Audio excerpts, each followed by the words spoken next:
કેમ છો મિત્રો? મજામાં છો? તમારું અમારી એસએમ પટેલ ફેમિલી ચેનલમાં સ્વાગત છે. આજે આપણે બનાવીશું ચણાની દાળ. તેના માટે જરૂરી સામગ્રી અહીંયા મેં બાફીને ચણાની દાળ લઈ લીધેલી છે. ટામેટાની પ્યુરી, ડુંગળી લસણ આદુ મરચાંની પ્યુરી. આપણે એક પેનમાં સૌપ્રથમ 1 ચમચો તેલ લઈ લઈશું. હવે તેની અંદર આપણે સૌપ્રથમ અડધી ચમચી જીરું નાખશું.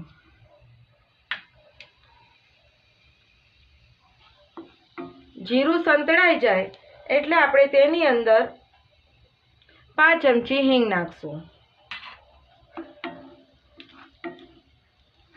પછી આપણે જે આદુ લસણ મરચાં અને ડુંગળીની પેસ્ટ બનાવી હતી તે આપણે તેની અંદર ઉમેરીશું.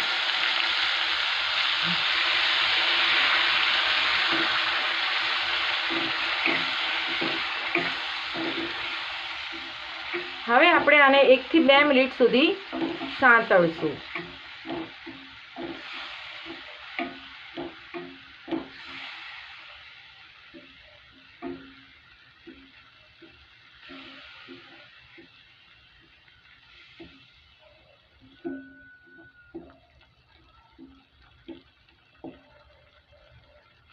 હવે આની અંદર આપણે ટમેટાની પ્યુરી નાખીશું.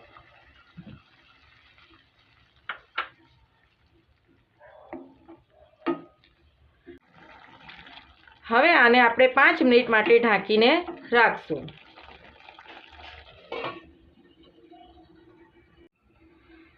પાંચ મિનિટ થઈ ગઈ છે. હવે આપણે ચેક કરીશું.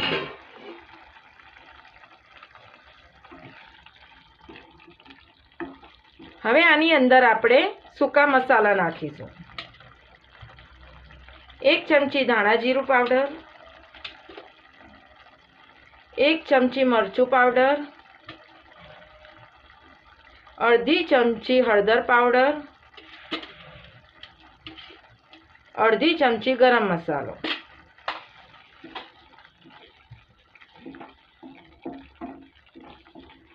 આ બધું બરાબર સરસ મિક્સ કરી અને તેલ છૂટે ત્યાં સુધી આપણે તેને રાખવાનું છે.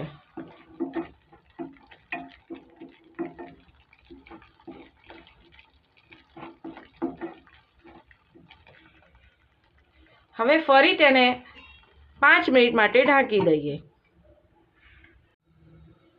હવે આપણે ચેક કરી લઈએ. આપણી ગ્રેવી એકદમ સરસ મસાલા સાથે સંતળાઈ ગઈ છે. હવે તેની અંદર આપણે જે બોઇલ કરેલી ચણાની દાળ હતી તેને આપણે એડ કરી લઈશું.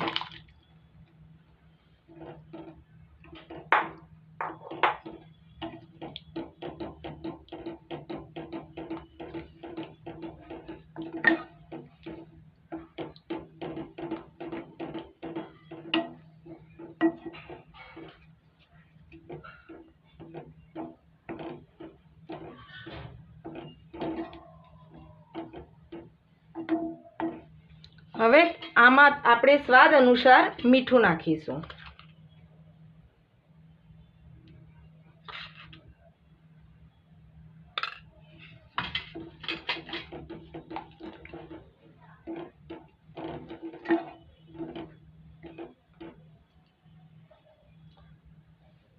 હવે ફરી આને આપણે 1 થી 2 મિનિટ માટે ઢાંકીને રાખીશું. આપણે દાળને ચેક કરી લઈએ. આ દાળને તમને જેવી જોતી હોય જાડી કે પતલી એ પ્રમાણે પાણી નાખવું.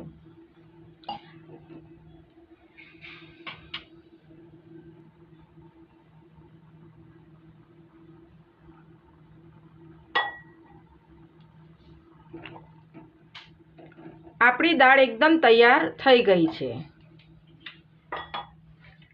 તેના ઉપર આપણે કોથમીર ભભરાવીશું અને હવે તેને આપણે સર્વિંગ બાઉલમાં નીકાળી લઈએ.